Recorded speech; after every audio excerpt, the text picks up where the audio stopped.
बेंगलुरु में विपक्षी एकता को लेकर बैठक में नाराजगी की खबरों को नीतीश कुमार ने खारिज कर दिया है। नीतीश कुमार इस वक्त बिहार के राजगीर में हैं। चल दिए आज कह रहा है कि वो जो प्रेस कॉन्फ्रेंस हो रहा था उसमें थे ही नहीं, तो हम ही तो कह के सब बात मानिए लिया है सब, और वहां से उठ के हम चले आए यहाँ, इसलिए कि मेरी इच्छा राजगीर की हो रही थी ना, कि हमको मन था कि हम राजगीर, देर हो रहा हमको, तो इसीलिए हम आ गए हैं और कोई बात नहीं है।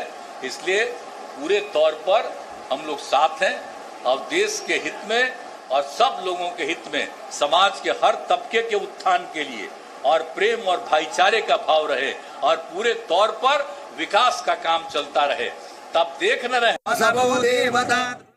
कल तो अनेक पार्टियों की मीटिंग थी, तो वहां का मीटिंग होके चल दिए। आज कह रहा है कि वो जो प्रेस कॉन्फ्रेंस हो रहा था उसमें थे ही नहीं, तो हम ही तो कह के सब बात मानिए लिया है सब, और वहां से उठ के हम चले आए यहाँ, इसलिए कि मेरी इच्छा राजगीर की हो रही थी ना, कि हमको मन था कि हम राजगीर, देर हो रहा हमको, तो इसीलिए हम आ गए हैं और कोई बात नहीं है।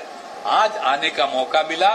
कल तो अनेक पार्टियों की मीटिंग थी, तो वहां का मीटिंग होके चल दिए। आज कह रहा है कि वो जो प्रेस कॉन्फ्रेंस हो रहा था उसमें थे ही नहीं, तो हम ही तो कह के सब बात मानिए लिया है सब, और वहां से उठ के हम चले आए यहाँ, इसलिए कि मेरी इच्छा राजगीर की हो रही थी ना, कि हमको मन था कि हम राजगीर, देर हो रहा हमको, तो इसीलिए हम आ गए हैं और कोई तो राजगीर आने की इच्छा हो रही थी, इसलिए नीतीश कुमार वहां जो विपक्षी पार्टियों की प्रेस कॉन्फ्रेंस थी उसमें नहीं थे।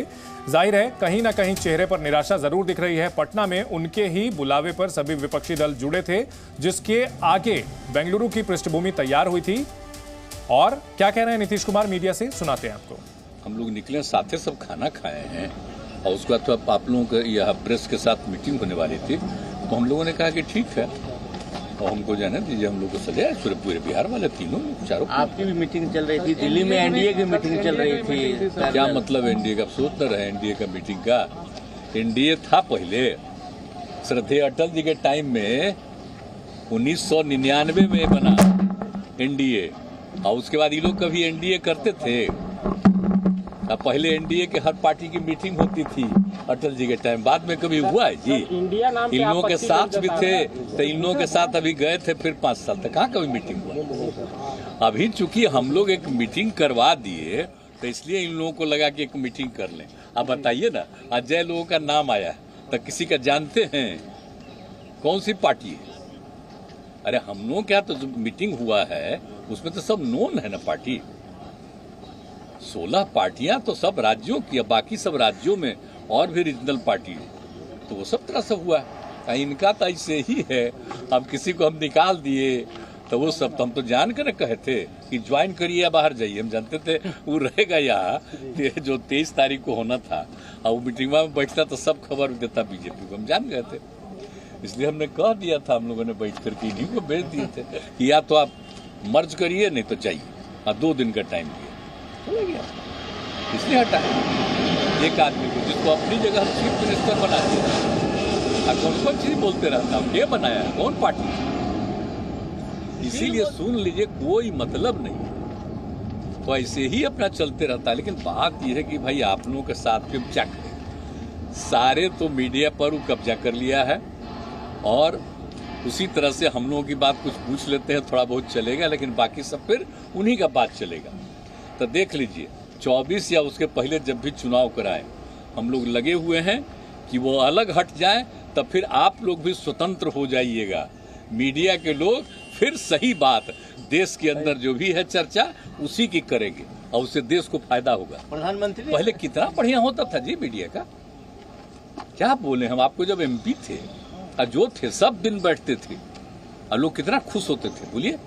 आप लोग आवाज तो नहीं ना देखिएगा, याद करिए ना, जब हम यहाँ एमएलए थे या दिल्ली में एमपी थे या मंत्री थे, उस समय की तरह देखिए तब मीडिया का रिपोर्ट, यहाँ भी जब हम आए थे तब का भी रिपोर्ट हुआ देखिए शुरू में। लेकिन अब क्या है, मतलब अब तो कुछ रहा नहीं है। ये तो पहले ही से कोशिश कर रहे थे, लेकिन 3-4 साल से एकदम पक्का हो गया कब्जा, अब कोई मतलब नहीं।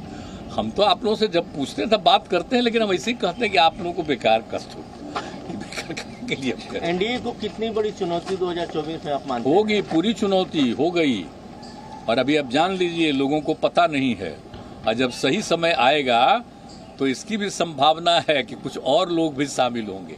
हम नाम नहीं लेंगे अभी, नहीं तो पता चला कि उस पर क्या क्या कर देगा उल्टा पुल्टा।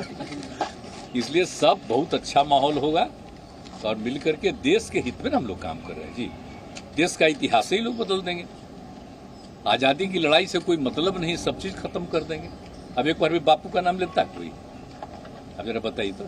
श्रद्धेय अटल जी के साथ थे, कितना बढ़िया काम करते थे। ऐसा वो अटल जी का भी नाम लेता है? आप सोच ले लीजिए। तो इसीलिए 11 कोऑर्डिनेटर बनाने की बात जी ना, उस सब में बात हमको नहीं कुछ है। हम तो सबको एक एक बात कह देते हैं। हमारा कोई निजी कोई च्वाइस वाइस नहीं है। हमारा एक ही च्वाइस है कि देश के हित में सब एकजुट हो जाए। हमारा पर्सनल कुछ हमको इच्छा नहीं है। हम तो देश के हित में खाली बात कर रहे हैं, इसलिए वो सब बात नहीं है, वो सब कोई बात नहीं। सुशील मोदी काफी अटैक करते हैं। अब क्या करें बेचारे। तो सुशील मोदी का तो हालत, हमको दुख तो इसी का न था जब डिप्टी सीएम नहीं बनाया, तो हम दुखी हो गए। अब बेचारा हम अलग हो गए, तो कोशिश कर रहा है। देखिए प्रेस वाले हिसाब से रोज रोज हो रहा, तो आगे उनको मौका मिले तो हम कभी बोलेंगे उनके खिलाफ। वो तो अंडबंड बोलवे करेंगे। अंडबंड बोलेगा ताकि उसको कुछ पटिया में जगह मिल जाए तो अपना करे। हमको क्या काय करना, हम नहीं कुछ सबको बोलेंगे, ये सबको जानते हैं। अगला डेट काहे नहीं दिया था इसको मौका, ये रहे काहे नहीं। अब रहते ही तो कोई खराब नौबत आती, लेकिन अब क्या कीजिएगा। चलिए छोड़िए वो सब, क्या कोई बात है। प्रधानमंत्री कहते हैं कि आप लोग आरजेडी को गाली देते थे और साथ में आज बैठ के मीटिंग कर रहे हैं बेंगलुरु में। मतलब वो सब क्या के लिए बोल रहे हैं, ये बता दीजिए तो। आप भूल गए हैं लोग 2015 में क्या हुआ था, एक साथ लड़के नहीं हुए थे, तो वही ना उन पर केस उस करके हमको फिर ये सब पीछे पड़ करके लाए, अब फिर हम वापिस आ गए। ऐसा क्या चाहिए। इन लोगों को पता है जो मेरे खिलाफ बोलते हैं उनको भी आप सोचिए, पटना यूनिवर्सिटी में आज जो आप कहते हैं मेरे खिलाफ है, तो भी अध्यक्ष बने, वो जनरल सेक्रेटरी बने। कौन मदद किया था? हम ही ना सबको मदद किए थे जी। हम इंजीनियरिंग कॉलेज में थे, तो एक एक चीज तो किए हुए हैं सब लोगों का। तो सब छोड़िए, कोई कहते रहता है, बोलने दीजिए, कोई मतलब नहीं। आज जो चलिए जो लोग मेरे पीछे पड़ के हमको फिर जनता दल से हटक, अब वो देखिए कहाँ है आजकल। भाग गया कहीं, फिर आया, फिर उसको बनाए, अब फिर भाग गया। आना चाहता हम करना, आज जिसको हम अपनी जगह पर मुख्यमंत्री बना दिए, तो क्या हुआ हालत। वो IAS अफसर था और उस वक्त कहाँ से कहाँ बनाए, क्या आपने को कहता है। तो क्या कीजिएगा, अनेक लोग हैं इधर से उधर, तो हमारा तो दुर्भाग्य है ही ना। इसलिए अब हम इधर उधर नहीं, हम सबके राय से ही काम करते हैं। पहले हम अपना मर्जी से कर देते थे, अब नहीं, अब सबकी राय से काम करेंगे। ठीक है सर, इंडिया नाम रखे जाने तो सर बोल रहे हैं कि सोने के घड़ा में भी। तो नीतीश कुमार ये बताते हुए कि मीटिंग से अपनी सारी बातें मनवा करके वो निकले थे, उन्हें राजगीर पहुंचना था और फालतू का बतंगड़ बनाया जा रहा है पूरी बात को। किसी भी तरह की नाराजगी की खबरों से उन्होंने इनकार किया है। लेकिन जो नीतीश कुमार पिछले कई महीनों से लगातार विपक्षी एकता की कवायद कर रहे थे, ऐसे समय में अचानक उन्हें राजगीर ज्यादा इंपॉर्टेंट लगा, ये बात पचाना थोड़ा मुश्किल लगता है। और पटना से हमारे सहयोगी प्रशांत झा इस बड़ी खबर पर हमारे साथ जुड़ गए हैं। प्रशांत, पिछले कई महीनों से नीतीश कुमार पूरे देश में घूम रहे थे, लेकिन अचानक से उन्हें राजगीर ज्यादा इंपॉर्टेंट लगने लगा। आखिर इस हृदय परिवर्तन के पीछे क्या वजह रही?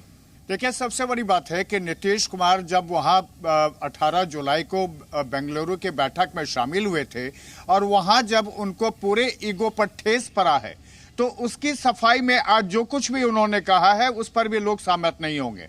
वजह यह है कि नीतीश कुमार को इतनी जल्दी नहीं थी। जब उनको आज 12 बजे राजगीर जाना था, तो ऐसा क्या अन पड़ा था कि वो साझा प्रेस कॉन्फ्रेंस में शामिल नहीं हुए। बीजेपी के लोग यही सवाल उठा रहे हैं। बीजेपी के लोगों का यह कहना है कि जब चार्टर प्लेन से नीतीश कुमार गए, तो आखिर नीतीश कुमार इतनी हड़बड़ी में क्यों थे। उनको जब पटना ही आना था तो वो थोड़ी देर क्यों नहीं रुक सकते थे।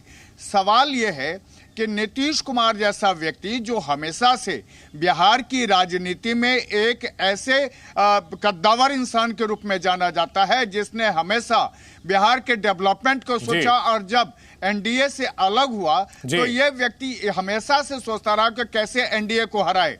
आज नीतीश कुमार ने एक सफाई और दी है, आप जान के हैरान हो जाएंगे। उन्होंने कहा कि मुझे बनना नहीं है कन्वेनर, उन्होंने कहा कि मेरी कोई दिलचस्पी नहीं है। आखिर इस वजह के, अगर यही वजह थी तो साझा प्रेस कॉन्फ्रेंस में शामिल क्यों नहीं? ये लोग पूछ रहे हैं, बिहार के लोग, कि आखिर नीतीश कुमार इतने ईगो में क्यों आ गए और क्यों वहां से राजनीति। कई अहम सवाल हैं जिनका जवाब आने वाले समय में मिलेगा। और गठबंधन बने अभी एक ही दिन हुआ है और अभी से जो है यहां मान मुनव्वल और नाराजगी का सिलसिला शुरू हो गया है। बहुत शुक्रिया प्रशांत पूरी जानकारी के लिए।